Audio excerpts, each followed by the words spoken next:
When you look on the screen, you probably say, oh no, why did I come to this? Intelligent design and irreducible complexity? This is going right over your head, right?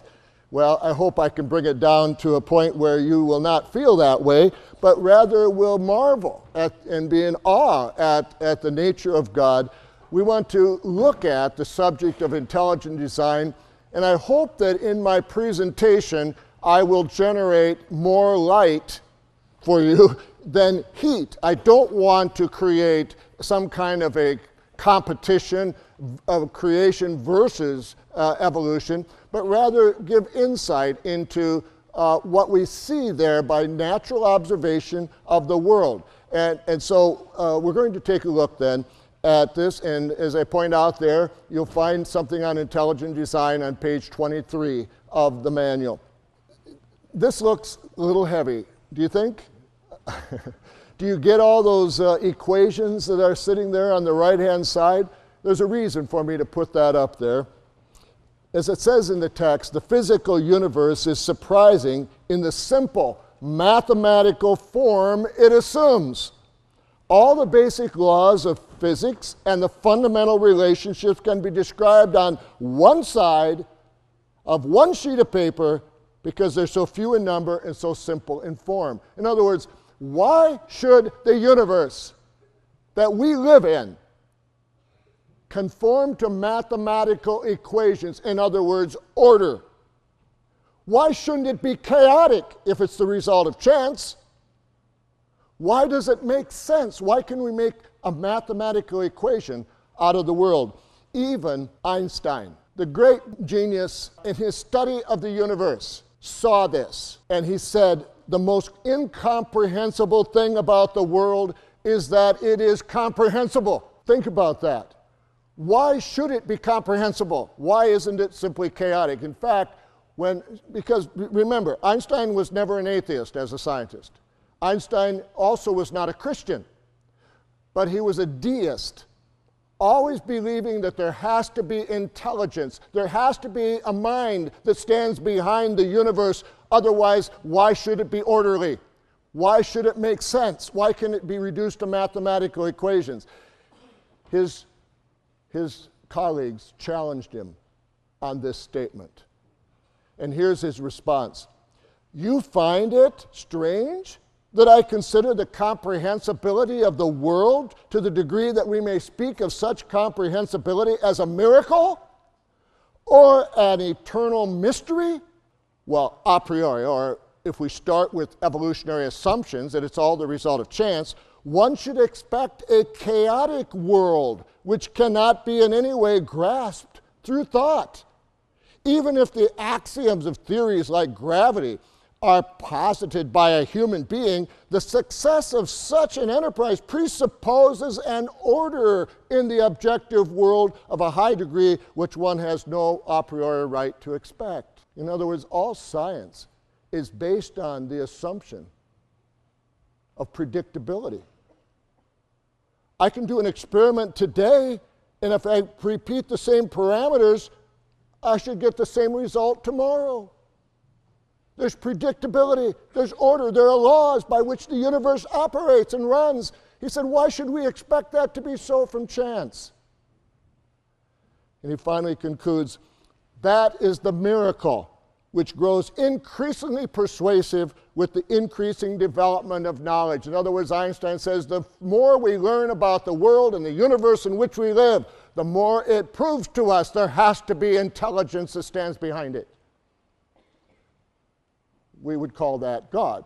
But keep in mind, evidence from the world never tells us the name of God.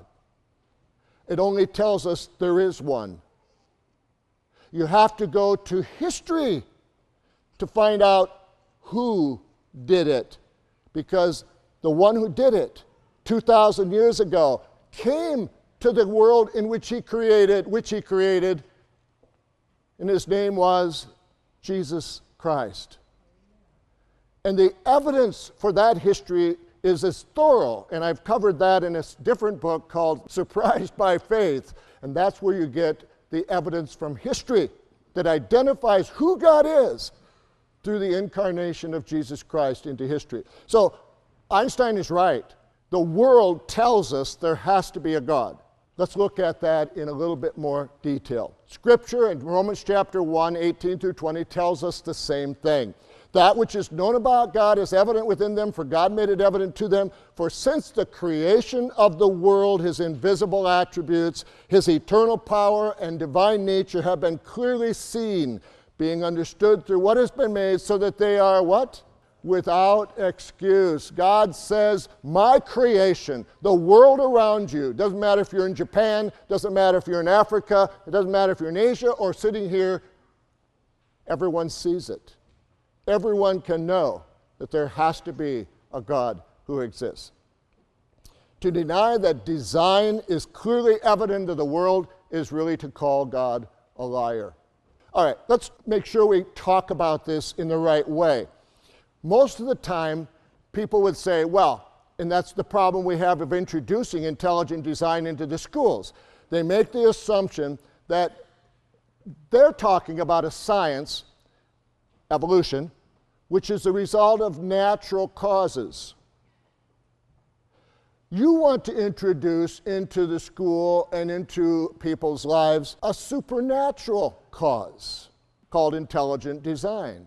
If you approach it in that way, you lose, because that's not the primary distinction between an evolutionary perspective and one which includes intelligent design. What is that essential difference? Evolution says everything you see in the world came about by chance. In other words, there was no mind, there was no guidance of any kind. It's undirected cause. Whereas intelligent design says, no. What you see in the world around us and in the universe clearly shows the evidence of a directed cause. Remember what Einstein said? It shouldn't be comprehensible if there wasn't a directed cause. It should be chaotic. So keep in mind, does the world, just like if I put Mount Rushmore on the screen, would you assume that that's the result of millions of years of wind and water erosion? Or would you say, I think that was directed by somebody. Somebody did that, somebody with intelligence. Exactly. We look at the whole world that way and say, wait a minute, this couldn't have happened by chance.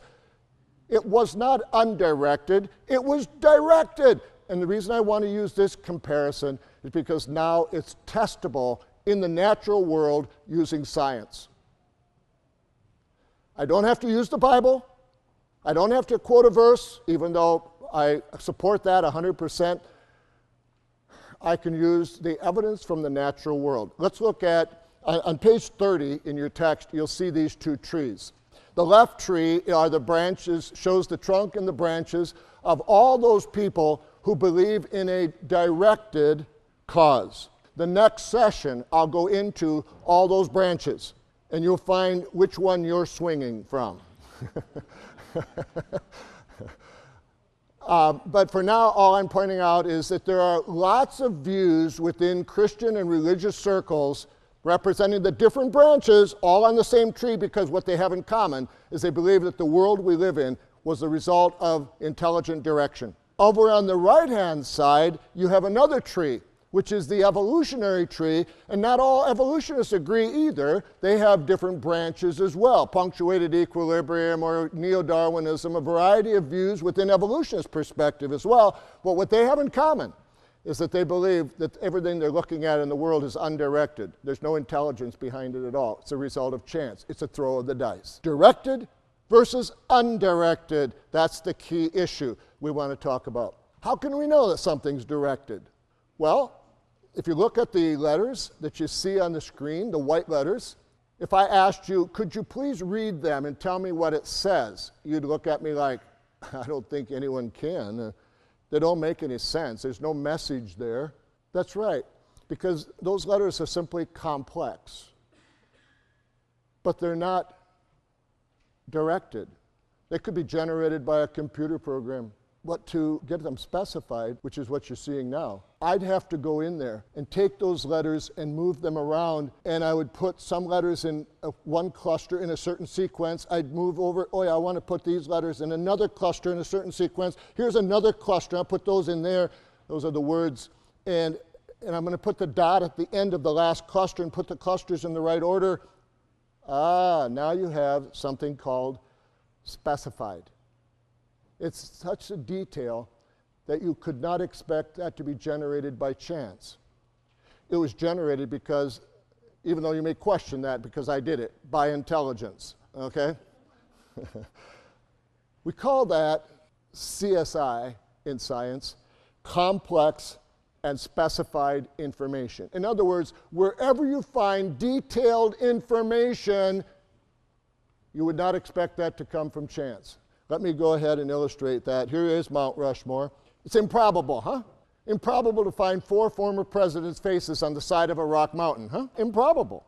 But it's also highly specified. Notice that if you've ever looked at a history book, if you've ever looked at other kinds of literature, you even can know which face it is. You can identify the president. The detail is such that they are actually recognizable. That's the specified part of it. So this is a very high CSI. And therefore, anyone would conclude, because it's got such highly complex and specified information associated with it, that this came from intelligence, not from chance. We do this all the time in science. There's a program called SETI. Maybe you've heard of that. It's called SETI, the Search for Extraterrestrial Intelligence. The tower you see there is built around the world to receive electromagnetic signals from outer space. Why? Well, we're looking to see if there's other intelligent life somewhere in the universe, and they might be sending out electromagnetic signals to us to communicate. So we're receiving those, millions and millions of dollars going in to receive electromagnetic signals from outer space. There are millions of electromagnetic signals. How would they know if one came from an intelligent source? Well, if you go to their website, they say they're looking for the existence of coded information on the signal. Oh, the word I used for that is specified. In other words, the white letters I showed you initially on the screen were simply complex. And so would all the electromagnetic signals they receive from outer space. But if one comes with a message on it, it would be highly specified, then that would indicate it came from an intelligent source. The same principle. We're using it and accepting that very idea. You ever heard of the movie Contact? It was the play out of the SETI program. And in the movie, they have these receivers and they're getting electromagnetic signals from space, starring Jodie Foster there. And in the movie, not in real life, but in movie, they got one. And a signal that came that was so highly specified, they had to conclude it came from an intelligent source somewhere in the universe. What was the clue? This only makes sense to mathematicians, I guess, but it had the prime numbers from 2 through 101. A prime number is a number that can only be divided by 1 or itself.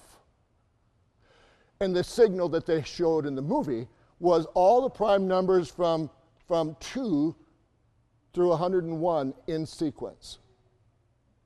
Highly specified. Therefore, they concluded it came from an intelligent source. Exactly right. But why don't we do that when we look at the world and the universe around us? For example, I'll use the DNA molecule. Most of us know that the DNA molecule is a complex molecule that contains hereditary information in our chromosomes so that we are able to then duplicate ourselves in a child by the instructions that are found on the DNA molecule. Now, if you look at that, where the arrows are pointing, that's the rungs of the ladder. If I were to try to straighten this out and put the sides parallel to each other, there would be connections between the two sides all the way up like a ladder. The rungs of the ladder are chemical letters. They're spelling out words, sentences, paragraphs, the blueprint to make another one like you, as scary as that is. How specified is DNA? Every cell of our bodies has this in it, in the nuclei of the cells. There are only 4 letters in your entire blueprint. Those 4 letters are made into only 3-letter words. So all the sentences are 3-letter words made up of 4 letters. What if I came to you and there was no plant or animal life anywhere in the entire world? And I said to you, I'll tell you what, I'm going to give you 4 letters. You can make 3-letter words and go ahead and make 1.5 million plants and animals, different species with that. Wouldn't you look at me like, you're kidding, right? That's impossible. Nobody could do that, except for one. That's exactly what God did. Took 4 letters, made 3-letter words, and made roses, giraffes, people with the same code in just a different order.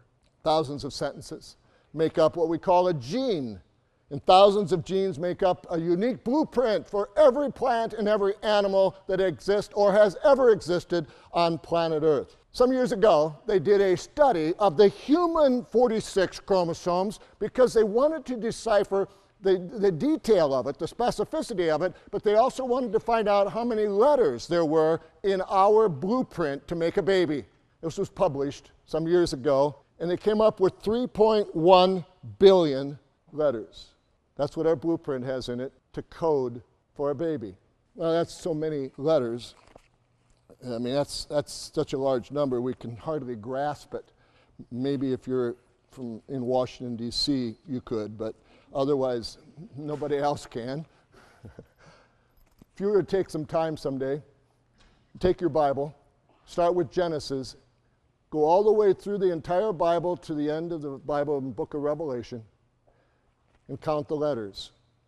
That's when you don't have much to do.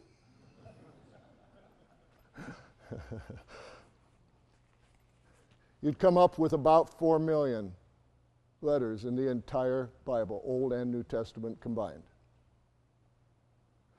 And I ask you, with only 4 million letters, what are the odds that chance would generate 39 books of the Old Testament, 27 in the New Testament, and get them all in exactly the right order that we find in the Bible by chance alone? Well, wouldn't you say that's absurd? I mean, to expect to come up with this by chance, assortment of letters, it's like taking the little tiles you find in games, you know, where you're making words, and you're putting the tiles in, you're combining them to make words. You take bags and bags, millions and millions of bags of these little tiles with 1 letter on each tile, and then you go in an airplane, go down the interstate or something, and start dumping bags of tiles out the airplane door onto the surface of the interstate below. Millions and millions of letters. After you get done dumping all of those, you land the plane and you go down the highway and see how many words you can find. How many sentences, how many paragraphs, how many different books would be generated that way. You get a feel for it, right? How impossible we're talking about chance generating anything specified. Do you know how many 3.1 billion is? If you took your 4 million letter Bible and stacked 800 on top of each other, that's how many letters it took to make you. And that was generated, according to our universities across America, by chance alone. 800 equivalent Bibles on top of each other is the information you have in every cell of your body. Even Bill Gates, who makes software, DNA is like a computer program, but far, far more advanced than any software we've ever, created. Oh, they create software, they don't evolve it. So, or software like DNA has so much specified complexity that it could not have arisen by chance, but is created. Look at the Bible, what it has to say in Job chapter 12, verses 7 and 8. But ask the animals, they'll teach you, or the birds of the air, they'll tell you, or speak to the earth, it will teach you, or let the fish of the sea inform you. Which of all these does not know that the hand of the Lord has done this? Amen? Job's way of pointing out that what you're seeing in the world has to be the result of a directed cause, an intelligent cause, not the result of chance. Dr. Anthony Flew was the poster boy for atheism for many, many years. He debated scientists over the issue of intelligent design in the world, he taking the position there is no intelligent design, it's a result of chance. The scientists that he was debating took the position that intelligent design clearly points to a creator. After about 6 years of many debates, Dr. Flew called a press conference and announced that they had won. The evidence they put forth in intelligent design, he said, I had to go where the evidence leads. I think that the most impressive arguments for God's existence are those that are supported by recent scientific discoveries. I think the argument for intelligent design is enormously stronger than it was when I first met it. He is now a former atheist, but he is a deist. Once again, the only way what you can get out of the world is that there has to be a creator God. But the name of that God and which God it is only available if that God should show up on planet Earth. And that's exactly what Christianity says. God came into existence. When he was announced, his name will be called Emmanuel, which means God with us. And so Christianity alone has the historical evidence to identify who did this. But the world tells us there has to be someone. The empirical detectability of intelligent design makes it a fully scientific theory and distinguishes it from natural theology. The opposition I get when I teach intelligent design are that people keep calling it the God of the gaps, where you keep attributing to God things which we see in the world, but as soon as science can explain it, you don't need God anymore. This is not arguing for the absence of knowledge of things in the world. This is arguing from the knowledge we know of the world. So it's not a God of the gaps at all. Critics may disagree with the conclusions of intelligent design, but they cannot reasonably claim that it uses faith, divine revelation, or other non-scientific methods to make its claim. Intelligent design uses a scientific method to make its claims, and as such is science and should be taught in the public school classroom. As long as you do not use the biblical quotes, as long as you're not trying to convert somebody to Christianity, you're not using Jesus Christ and anything like that, this is science and should be taught so that our kids can see that there is a reasonable basis from looking at the world itself in the scientific approach that we can obviously derive the fact that there must be an intelligence behind it. Let's look specifically at irreducible complexity now. Page 27 has a bit of information in your text about that. What is this concept of irreducible complexity? It's a form of complex and specified information, but it can be tested and discovered by reverse engineering. Let me put an equation up there. A plus B plus C plus D plus E plus F plus G. All of those must be there in order to get a function. Take any one of those letters, which represents a protein or other component within a living system, take any one of those away, and it doesn't work. All the pieces must be there for it to function. There's a thing called a bombardier beetle. Some of you have perhaps seen this in other literature. I'm going to share with you a little bit about what this irreducible complexity, why it's become such a powerful tool, even in our major universities across America, for those professors who are, in fact, teaching science. By the way, if you're not aware of it, there are 800 master's and PhD scientists in the Institute, the Intelligent Design Institute in Washington State, in Seattle, Washington, who all teach in major universities across America, at least that many, that all adhere to intelligent design. So our universities are not devoid of people who believe in intelligent design, but almost all of them that are there are already tenured. Because if your university finds out you adhere to intelligent design, you won't get tenured. You'll be dismissed from the university. So once they're tenured, then they come out from the shadows, and they announce that they're an intelligent design adherent. The bombardier beetle has many components to it to make it function. Let me read something that it's more important to get it right, and let me read what it does. It's an insect, and it's armed with a really impressive defense system. When threatened by an enemy attack, this beetle blasts irritating and odious gases, which are at 212 degrees Fahrenheit, the boiling point of water, out from two tailpipes right into the unfortunate face of the aggressor, like a frog who wants to eat him. A German chemist decided to study the bombardier beetle to figure out how he makes his, what they call an explosive, by mixing together two chemicals. That's what he found out. 10% hydroquinone and 23% hydrogen peroxide are the two chemicals. That'd be like A and B on my equation. In addition to these two chemicals, the beetle adds another type of chemical known as an inhibitor. The inhibitor prevents the chemicals from reacting with each other and enables the beetle to store them indefinitely in his body. In other words, without blowing himself up.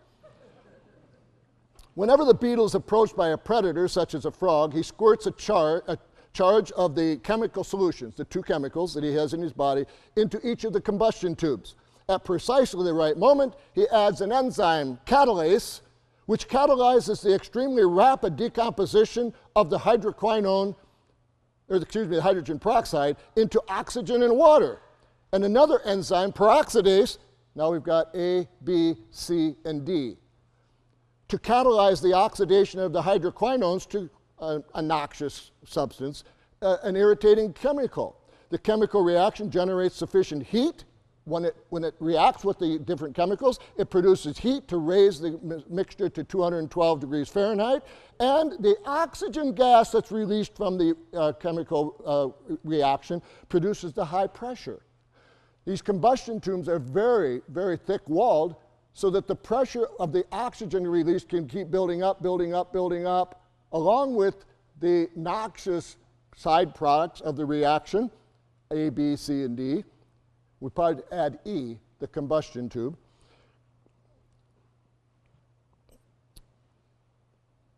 Valves at the end of the combustion tubes are opened at appropriate time to explode the hot, noxious mixture into the face of the frog. Could such a marvelous and complex mechanism have evolved piecemeal over millions of years? The evolutionist is forced to respond with a somewhat sheepish yes, but a brief consideration of this opinion will reveal how preposterous that is. According to evolutionary thinking, there must have been thousands of generations of beetles improperly mixing these hazardous chemicals in fatal evolutionary experiments, blowing themselves to pieces. Eventually, we are assured, they arrived at the magic formula for the chemicals, but what about the development of the inhibitor? There's no need to evolve an inhibitor unless you already have the two chemicals you're trying to inhibit. On the other hand, if you already have the two chemicals without the inhibitor, it's too late. It seemed like such an arrangement would never arise apart from intelligent foresight and planning. Nevertheless, let's assume that the beetle somehow managed to simultaneously develop the two chemicals along with the all-important inhibitor. The resultant solution would offer no benefit at all to the beetle, for it would just sit there as a harmless concoction. In other words, you get the two chemicals, when they react, will give you what you want, but the inhibitor keeps them from reacting. You need to have another substance, that's the two enzymes. To be of any value to the beetle, the two enzymes must be developed and added to the solution. So once again, for thousands of generations, we're supposed to believe these beetles mixed and stored these chemicals for no reason at all. Didn't give them any advantage, which is the only way natural selection can keep it surviving. They were able to produce the two enzymes. Now he's really getting somewhere. With the two enzymes developed, he can now blow himself to pieces. Why? Because he needs to have two strong combustion tubes in order to keep himself from blowing up, and he needs to have a communications and timing network to figure out when to put it in there and when to release it. My point is, you can have A and B, nothing's going to happen for that beetle. You can add C, nothing's going to happen. You have to have A, B, C, D, E, F, G, for that defense system to work. And evolution says A will be generated, and millions of years later you get B, and millions of years later you get C, and later you get D. They cannot be developed piecemeal. They either come as one package or it doesn't work. That's irreducible complexity. You have a complexity that cannot be reduced if you want it to work, if you want it to function.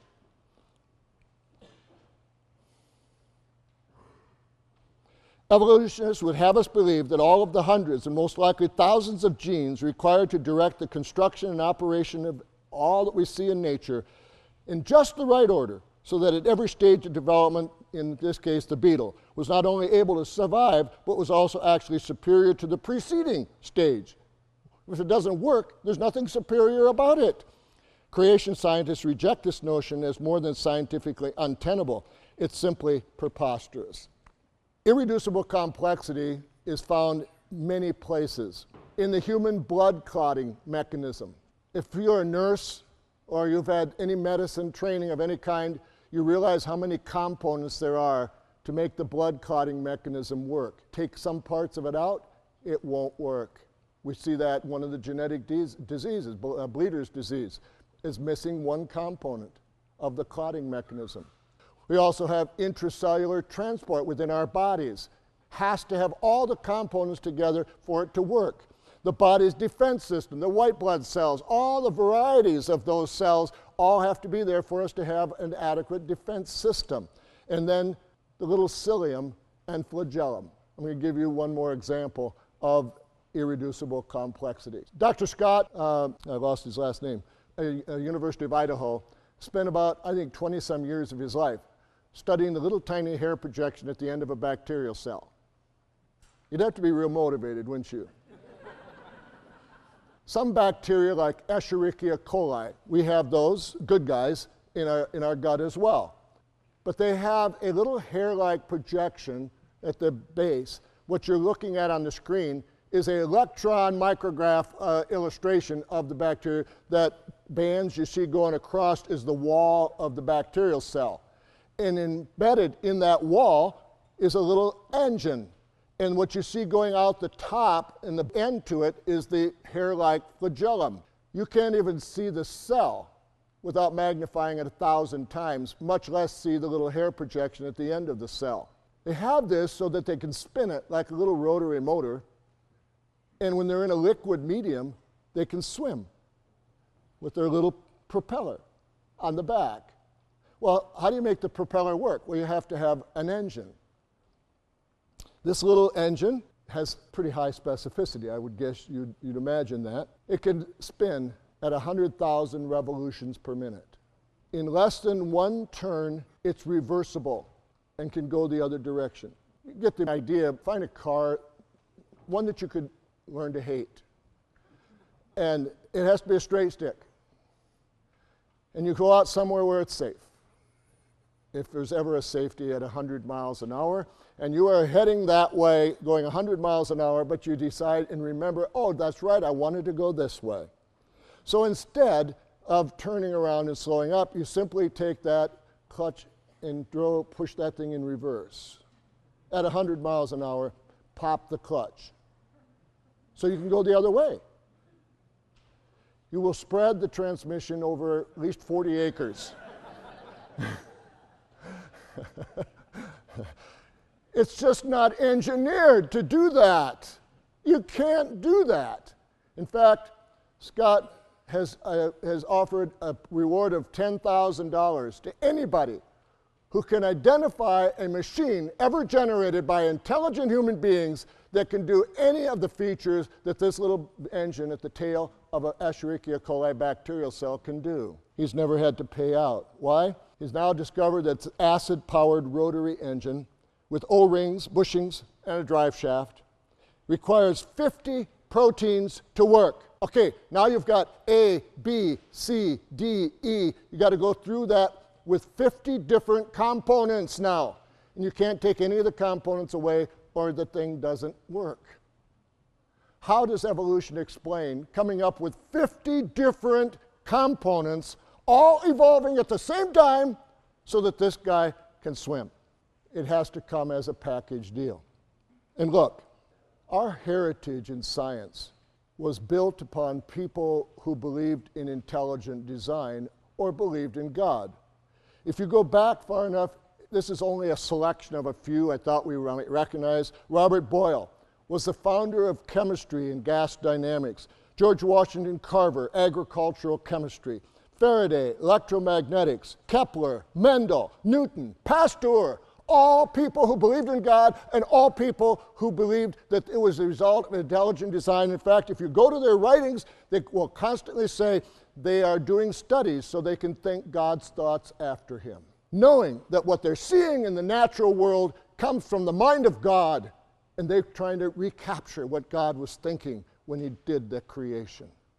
That was their motivation. Today we're told if you're a creationist, as one person recently told me, they went into a university classroom